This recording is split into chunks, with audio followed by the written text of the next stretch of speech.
cuento. ¿Es puro cuento? ¿Es puro cuento? Conociendo lo extraordinario de la ciencia. Bienvenidos y bienvenidas a Es Puro Cuento, donde aquí desmenuzamos todos los mitos y las creencias y dichos populares que forman parte de nuestra vida cotidiana. Acompáñanos a descubrir qué es puro cuento y qué sí es verdad. Desde las EMS de la Universidad de Guanajuato.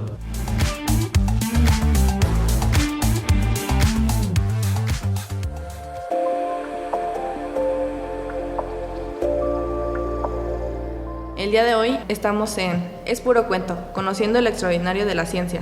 Nosotros somos estudiantes de la EMS de Pénjamo y el día de hoy realizaremos una entrevista a un especialista en el área de alimentos, con el objetivo de ampliar nuestros conocimientos sobre los alimentos y el uso de los conservadores, así como su importancia en la calidad y seguridad alimentaria. Yo soy Emilia Hernández Rodríguez, actualmente estoy estudiando el segundo semestre en la EMS de Pénjamo y me gustaría enfocarme en el área de medicina porque me gustaría ayudar y dar y marcar una diferencia en la vida de los demás. Y el día de hoy estoy con mis compañeros.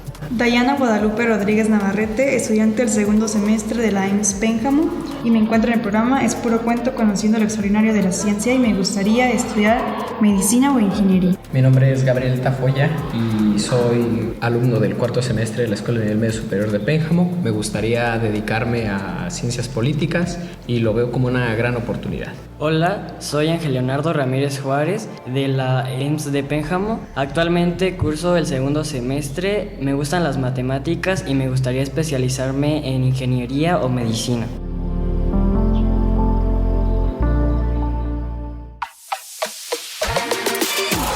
El invitado de hoy es... Somos estudiantes de la EMS de Pénjamo y el día de hoy estamos con la doctora Fabiola León Galván en el programa de radio Es Puro Cuento, conociendo lo extraordinario de la ciencia en la EMS Pénjamo. ¿Qué tal? Es un gusto, yo soy la doctora Fabiola León, estoy adscrita al Departamento de Alimentos de la División de Ciencias de la Vida del Campus Irapuato Salamanca de nuestra Universidad de Guanajuato. Es un gusto estar aquí con ustedes con Es Puro Cuento. Como un dato curioso, la invención de la conservación moderna o la conservación hermética se debe a que Napoleón Bonaparte ofreció una recompensa de 12,000 francos a quien desarrollara un método para alimentar a su ejército sin que la comida se dañara. Ok, ese es un dato súper curioso y he de decirte que yo creo que fue puro cuento. Definitivamente. Sin duda uno de los principales retos sí es la conservación alimentaria. El hecho de que se envasara o enlatara no necesariamente iba a garantizar que la alimentación o que los alimentos fueran a durar. ¿El por qué digo que es puro cuento? Porque si el producto no estaba, no había pasado por un proceso de esterilización previo, pues aunque estuviera enlatado, ahí se iban a quedar los microorganismos. Lo interesante es que ahora con el conocimiento que se tiene, pasan todo un proceso en el cual puede llevarse, por ejemplo, la pasteurización, ultrapasteurización, el envasado al vacío y el alimento ya cuenta con las condiciones de inocuidad para ser enlatado o envasado en cualquiera de sus presentaciones. Eso es lo interesante de la ciencia. Bueno, comenzaremos con la ronda de preguntas para conocer y ampliar nuestros conocimientos sobre los alimentos. ¿Qué fue lo que le impulsó para estudiar esta área? Bien, déjame presentarme un poquito más sobre mi trayectoria. Yo soy ingeniero bioquímico. Por supuesto que vemos las bases de todo lo que está detrás de todas las reacciones químicas, tanto en organismos vivos como en alimentos procesados. Posteriormente me especialicé con una maestría en ingeniería bioquímica y de formación soy doctora en ciencias en biología molecular. Sin embargo, esta preparación me hizo ser parte del departamento de alimentos y todos estos conocimientos que les acabo de mencionar los aplico principalmente a la química de alimentos, a la nutrición y al desarrollo de alimentos funcionales. Esta parte de alimentos funcionales es súper padre porque es lo innovador que tiene ahorita la industria alimentaria. Conservar todos los nutrientes que podemos encontrar en los ingredientes y que se mantengan íntegros en el producto que llega al consumidor. Es muy interesante toda su trayectoria, doctora. Nosotros quisiéramos saber si es lo mismo conservadores que alimentos procesados. No, es puro cuento que pueden ser lo mismo. Un conservador es algo que se le va a agregar al alimento, como propiamente la palabra lo indica, para conservarlo, para alargar su vida de anaquel, para conservar alguna característica o para resaltar algún sabor, algún color, algún aroma. Esa es la función de los conservadores. En cuanto a los alimentos procesados, no necesariamente llevan conservadores. Un ejemplo clásico es la leche. La leche normal no lleva conservadores. Se le quita, por ejemplo, leche desnatada, se le quita, por ejemplo, la grasa, baja en grasa, pero puntualmente el único proceso que lleva es pasteurización, no se le agregan conservadores. Existen algunos productos lácteos que son derivados de la leche y a eso sí se les adicionan conservadores, pero son dos conceptos diferentes. Existe mucho la idea de que los conservadores son un tipo de veneno silencioso. ¿Es puro cuento o por qué la industria no puede vivir sin conservadores? Vaya pregunta, esta sí es un reto. No, en realidad sí es puro cuento que todos los conservadores o aditivos alimentarios son malos. Es una disyuntiva porque la gran mayoría de los aditivos alimentarios y conservadores, su objetivo es conservar la característica del alimento. ¿Cómo puedo indicar? Resaltar el color, resaltar el sabor, alargar la vida de anaquel. Pero aquí sí hay que tener mucho cuidado porque no sé si ustedes están acostumbrados o alguna vez leen la etiqueta. Cuando se lee la etiqueta seguramente van a encontrar una letra E mayúscula con un guión. Esa E mayúscula con el guión puede ser E11, 423, X número. Ese numerito es la clave que se tiene de ese conservador o de ese aditivo alimentario. Y ese aditivo alimentario está regulado por las normas que rijan a cada país. Aquí en México nos rige el Códex Alimentario, que es el que tenemos puntualmente aquí en México. Y ese códex alimentario nos dice, ok, este aditivo lo puedes agregar máximo en esta cantidad. Por ejemplo, 11 gramos por kilogramo de peso corporal. En este punto es importante leer las etiquetas porque hay productos que dice no apto para consumo para niños o para bebés o para embarazadas por el efecto que puede tener. Pero si el producto va dirigido y lo consume específicamente a quien va dirigido, cumple con la norma. Y de ahí de que sea un riesgo, no, eso es puro cuento. ¿Qué riesgos o efectos secundarios pueden tener los conservadores si se consumen en cantidades mayores a las permitidas? Sí, va de la mano con la pregunta anterior. ¿Qué riesgos puede tener? Ahorita les indicaba que el Códex Alimentario marca la cantidad permitida por kilogramo de peso del consumidor. Hay algunos conservadores, ahorita no diré nombres, que esos conservadores, incluso en cantidades elevadas o personas o mujeres embarazadas, sí puede llevar un riesgo bajo, pero no está de estar consumiendo muchísimo, un riesgo teratogénico. Quiere decir que puede tener algún efecto en el feto, no en la mamá, sino en el feto. Entonces sí debe tener bien clara la etiqueta de qué conservador lleva. Y deben de ser productos que se produzcan aquí en México porque nos regimos con esta normatividad. Si viene un producto que no pasó todos los registros sanitarios antes de entrar al país y de alguna manera llega al consumidor y no cumple con esa etiqueta, ahí podríamos tener problemas. Por eso es importante que las importaciones sean bien reguladas y que cuando lleguen al consumidor, realmente el consumidor esté informado de qué es lo que está consumiendo. Bueno, ¿todos los conservadores son iguales o existen diferentes tipos de funciones distintas? Todos los conservadores tienen una función distinta. De lo contrario, pues solamente tendríamos un conservador. Hay conservadores que se enfocan en hacer más fuerte el color, atractivo sensorialmente para el consumidor. Hay conservadores que lo que buscan es alargar la vida de anaquel del producto. Algunos otros conservadores lo que buscan es intensificar el sabor. Y por qué no, he de decir que existen algunos conservadores que hacen que ciertos productos sean más agradables para el consumidor, de tal forma que alguna vez que la prueba dice, es que ese sabor me gustó mucho, y nos deja plantada la idea de volver a consumirlo. Ese tipo de conservadores, por supuesto que también está regulado. ¿Es puro cuento que al congelar los alimentos matan las bacterias? ¿Es puro cuento? No. Es puro cuento que cuando las metes al refrigerador las vas a matar. Cuando un alimento entra al refrigerador, la bacteria se queda en stand-by, quietecita, no se divide, no hace nada. No hay reacciones químicas. Pero cuando las pones en el congelador, ahí sí la bacteria se queda completamente estática. ¿Qué pasa? Que cuando lo sacas del refrigerador y pones nuevamente el alimento a temperatura ambiente, la bacteria recupera sus funciones, estando en temperatura ambiente y teniendo obviamente las condiciones que tiene el alimento. Si está en el congelador y lo sacas del congelador, la actividad de la bacteria va a ser más lenta. Puede recuperarse, pero si de inmediato lo calientas y demás, no pasa nada. Bueno, siguiendo con este tema, ¿es puro cuento que un alimento con moho u hongo puede ingerirse sin ningún problema si se corta la parte afectada? Híjole, no. Eso no es puro cuento. Eso es una realidad de que un alimento que está contaminado con moho o con bacteria, el alimento en sí completo está contaminado. Sí o sí debe desecharse. ¿Por qué? Porque a veces damos una manzana que dices, esta parte ya no sirve, la corto, me como el resto. Estaba localizado, pero ya el alimento en sí, todo está contaminado y debe desecharse. Eso sí hay que tener en cuenta que un alimento que se contamina está contaminado por completo y no para nada se recomienda su consumo. ¿Es puro cuento que todos los alimentos que tienen conservadores son cancerígenos? Total mentira. Los alimentos, no porque tengan conservadores, son malos. La industria alimentaria, y es algo que siempre les digo a mis estudiantes de ingeniería en alimentos precisamente, de que tienen un mega reto y una gran responsabilidad en su profesión, porque son los que se encargan de todos los procesos, de todos los alimentos que nutren a la humanidad.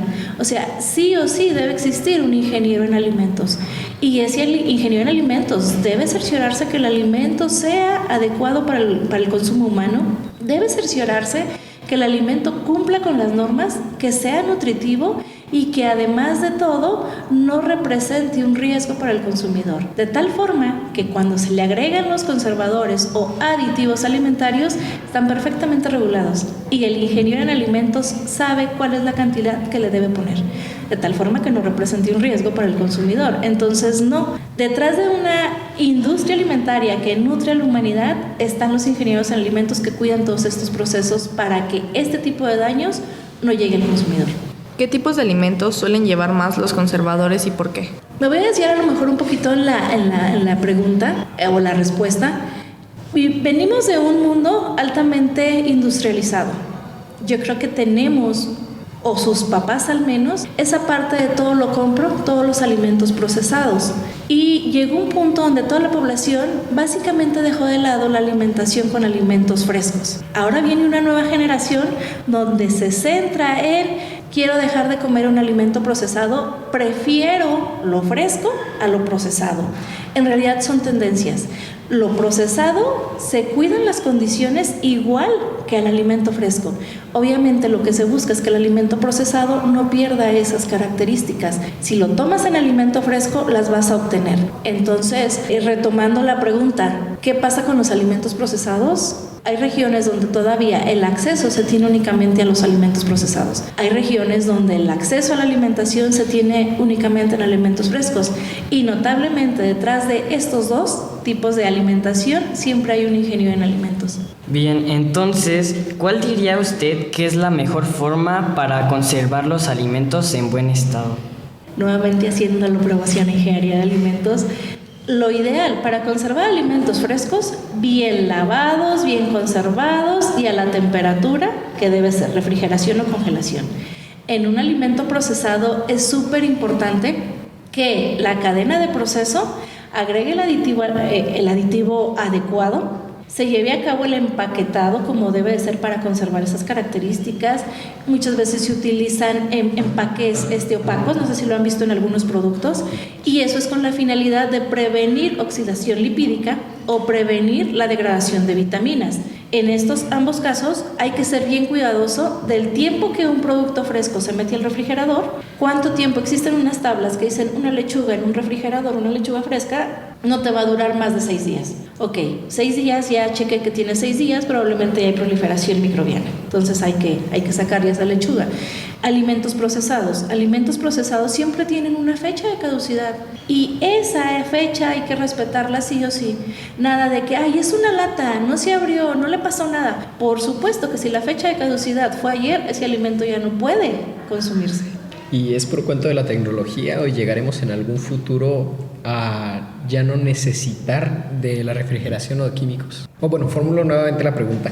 ¿Es puro cuento de la tecnología o llegaremos a tener alimentos que duren años sin la necesidad de refrigerarse? Sí, yo creo que el avance en la conservación de alimentos va enfocada a que un alimento te pueda durar años, décadas, sin necesidad de refrigeración. Hacia eso va la conservación de alimentos. Lo que es cierto es que este tipo de tecnologías, secado por aspersión, liofilización, te van a mantener las características del alimento y te van a quitar todo el agua que hace reacciones químicas. Entonces el alimento te puede durar ahí sin necesidad de refrigeración. ¿Qué va de la mano con esta otra tendencia? Que para refrigerar o congelar hay un gasto energético fuerte. Entonces eso sí se debe reducir. ¿Qué pasa con la comida que se lleva, por ejemplo, al espacio? Es comida que cuando se van a una estación espacial, quién sabe cuánto tiempo tarden en regresar. Entonces debes de llevar el abastecimiento de alimento para bastantes años. Y anteriormente, ¿cuál era la forma más común de crear estos conservadores en los alimentos? Pregunta interesante. Si nos remontamos a cómo conservaban a lo largo de la historia, yéndonos yo creo que con cavernícolas, la carne, ¿qué hacían? La secaban, la ponían al sol y de esa manera eliminaban agua y evitaban las reacciones de los microorganismos. Más adelante, ya con todo este proceso todavía no de la industrialización, ¿qué es lo que hacían? Ok, salmuera. Ponían la carne, ponían el pescado en salmuera y todavía se usa y es un método de conservación de alimentos que no está industrializado propiamente, pero que ayuda a reducir reacciones de carga microbiana. Algunos otros yo creo que todavía en algunos lugares lo hacen o lo han comido, la famosa cecina, es carne seca. Y que esa carne seca a veces hasta la ponen así colgadita, le ponen un poquito de salmuera y es un proceso de conservación. ¿Qué otros métodos de conservación utilizaban antes? El escaldado, temperatura caliente, temperatura fría, sometían el producto a un choque térmico y los microorganismos morían. Sí, no lo conocía. Es puro cuento que todos los alimentos tienen conservadores, son cancerígenos. Cancerígenos. Ajá. No, les comentaba hace un momento sobre los conservadores. En el uso de los conservadores, he de decir que antes de que llegue también al alimento, hay muchas pruebas de fondo. Algunas de estas pruebas las hacen en modelos murinos, las pueden hacer también incluso en conejos y siguiendo todos los protocolos del código de bioética, de tal forma que cuando realmente se decide incorporarlo al alimento, se garantiza que no son cancerígenos en las dosis aceptadas y recomendadas por la normatividad. Bueno, ya que esta pregunta ya había sido contestada, ¿estos conservadores pueden causar alguna otra o tienen efectos secundarios, podríamos decirlo, en exceso? En exceso, absolutamente todo tiene un efecto secundario, eso no hay que perderlo de vista. Que si algunos conservadores pueden causar alguna reacción, a lo mejor tipo alérgica, aunque cumpla con la normatividad, sí. ¿Cuáles son estos tipos de conservadores? Pero depende de cada persona. Por ejemplo, el amarillo. Hay personas que son, el amarillo 6 si no me equivoco. Hay personas que son, que presentan una reacción alérgica a este tipo de colorantes. Algunas bebidas traen ese colorante, pero la etiqueta lo dice puntualmente, contiene amarillo, si no me equivoco es el 6. Si ya la persona ha presentado alguna reacción alérgica, pues por supuesto que debe dejar de consumirlo, pero eso no quiere decir que el resto de la población presente ese tipo de alergias. Bueno, doctora, hoy en día la mayor parte de los estudiantes y personas en general tienen muy poco tiempo para preparar y consumir alimentos. Por lo tanto, ¿qué alimentos recomienda que consuman y cuáles sí o sí deben evitar? ¿Cuáles sí o sí deben evitar? En la actualidad, efectivamente, queda poco tiempo para cocinar, pero lo que sí es un hecho es que siempre tenemos a la mano verduras que pueden estar bien lavaditas en el refrigerador, frutas que pueden estar bien lavaditas en el refrigerador. Y yo creo que los stock que tienes para prepararte una buena ensalada, rápido llevas y a donde vayas te puedes preparar una ensalada. No necesariamente es recurrir a alimentos que van a tener, por ejemplo, exceso de azúcar, exceso de sodio, que ahorita puntualmente la regulación va hacia limitar el consumo de azúcar. Enfermedades crónicas en el país, diabetes, obesidad, hipertensión, están relacionadas con el consumo de exceso de sodio y exceso de azúcares. Doctora, ¿cómo puede defender la teoría que se está generando en estas nuevas generaciones, como las personas ya más grandes, que dicen que desde que ha llegado a la puerta de su casa los conservadores hay más enfermedades en el mundo? Creo que es estilo de vida. Ese estilo de vida, si nosotros nos remontamos a las personas mayores, Y mayores no me refiero incluso a mis papás, me refiero a mis abuelos, que tenían que caminar. Eso era ejercitarse para adquirir el alimento. Normalmente lo recolectaban y es a lo que se le conoce hoy por hoy la dieta de la milpa. Hacían ese recorrido, iban, recogían jitomate, recogían sus chiles, sus calabazas, incluso su frijol, regresaban y lo cultivaban. No había necesidad de consumir conservadores. Pero ¿qué pasa ahora? Todo lo queremos encontrar en la tiendita de la esquina, todo lo queremos fácil, ya le agrego agua 2 minutos y ya me lo como. No es el uso de conservadores, es la falta de actividad física para acceder a la alimentación. Obviamente, si se consume demasiado un producto, pues por supuesto que dice límite permitido de este conservador es de tanto. Pero yo creo que el fabricante nunca llega a pensar que una persona se va a comer 3-5 porciones al día y que ese va a ser su único alimento durante todo el mes. Y yo creo que aún así el riesgo es mínimo. O sea, tendría que estar consumiendo el producto por un periodo de tiempo bastante sostenido para que pudiera tener un efecto. Las enfermedades normalmente las puede causar el conjunto de que no hay una dieta balanceada y la inactividad física. Y tocando el tema de que todo lo queremos encontrar en el anaquel, hay sopas instantáneas que vienen en, no sé, puede ser unicel. ¿Qué influye o qué efectos tiene esto en la salud de la persona que lo consume? Sí, normalmente esto se ve en unas sopitas que vienen en unicel o cuando te dan un platillo en unicel y todavía te lo calientan en el horno. Hay microplásticos, existe una clasificación de microplásticos que eso sí, se empiezan a acumular en el consumidor. Eso sí hay que restringirlo por completo. Las pastas que vienen en este estuchito no son peligrosas, la pasta en sí. Lo peligroso es que no se toma el tiempo de vaciar la pasta en un contenedor adecuado de vidrio y calentarlo. Cuidado con los microplásticos. Mi duda es que ¿cuál sería el producto que usted ve en un anaquel y lo lee y dice, esto no me lo llevo, esto tiene tal o tal cosa y simplemente no, lo dejo? Interesante pregunta y sobre todo para los consumidores. Yo creo que en un sector de la población mínimo es el que se centra en agarrar el producto, girar y ver qué tiene el alimento. De entrada, el etiquetado nutrimental cambió a las famosas barras que tenía antes a los sellos. Y hay sellos que dice exceso de azúcares, azúcares añadidos, exceso de sodio, exceso de grasas y grasas trans. Si tiene al menos uno de esos sellos, el producto no debería consumirse en exceso. O definitivamente dices, ok, hay que consumirlo con cautela. Si eso pasa, leer, ok, porciones y ajustarse a la porción. Pero imagínate un producto que llega a tener todos los sellos. Yo creo que con el conocimiento o habiendo escuchado que los sellos son sellos de advertencia, pues es eso, una advertencia de, ok, aquí está, no te estoy mintiendo lo que tiene el producto y dejaría de consumirlo. Y también sería sobre las bebidas energéticas. Es un tema que en la actualidad se vive mucho y muchos jóvenes son consumidores de estas. ¿Cuál sería una recomendación ahí? No la consuman.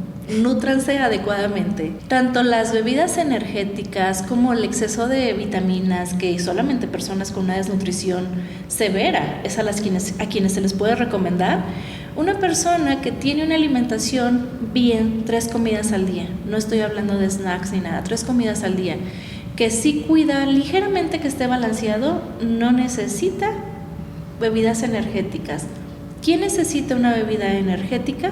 Las personas que no consumen alimentos durante un periodo prolongado. Requiere a lo mejor activarse de energía, pero hay que tener muchísimo cuidado porque tienen sustancias, la taurina por ejemplo, que te va a elevar el ritmo cardíaco y te va a poner en un estado de alerta. Y si una te lleva a un estado de alerta, el consumir 2, que a veces lo hacen de manera desmedida, ya puede implicar un riesgo para la salud. Entonces, ese tipo de bebidas sí con cautela. Quien sí tiene a lo mejor, quien va manejando y ya lleva una jornada de trabajo pesada, ahí dice, ok, actívate, y para eso fueron diseñadas las bebidas energéticas, pero no para consumirlas habitualmente. Muchas gracias. Bueno, hoy nos quedamos con esta lección clave. Los conservadores no son un enemigo, la falta de información sí lo es. Doctora León, gracias por ayudarnos a ver el mundo de los conservadores con ojos de científico. Ha sido un placer tenerla aquí. Y muchas gracias. Muchísimas gracias, chicos. Y recuerden que, pues, algunas cosas son puro cuento. El reto verdadero es conocer la ciencia y lo que hay detrás de todo lo que se dice. Gracias, chicos. Muchas Gracias. Gracias.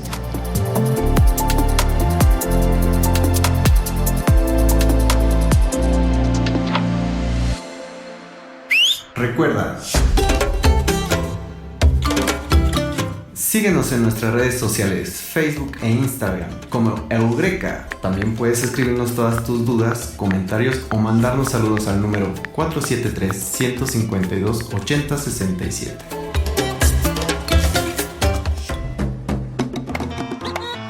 ¿Es puro cuento? ¿Es puro cuento? ¿Es puro cuento? ¿Es puro cuento? ¿Es puro cuento? Conociendo Lo extraordinario de la ciencia. Conociendo lo extraordinario de la ciencia. Coproducción, Colegio de Nivel Medio Superior, Radio Universidad de Guanajuato, Dirección de Apoyo a la Investigación y al Posgrado, Universidad de Guanajuato.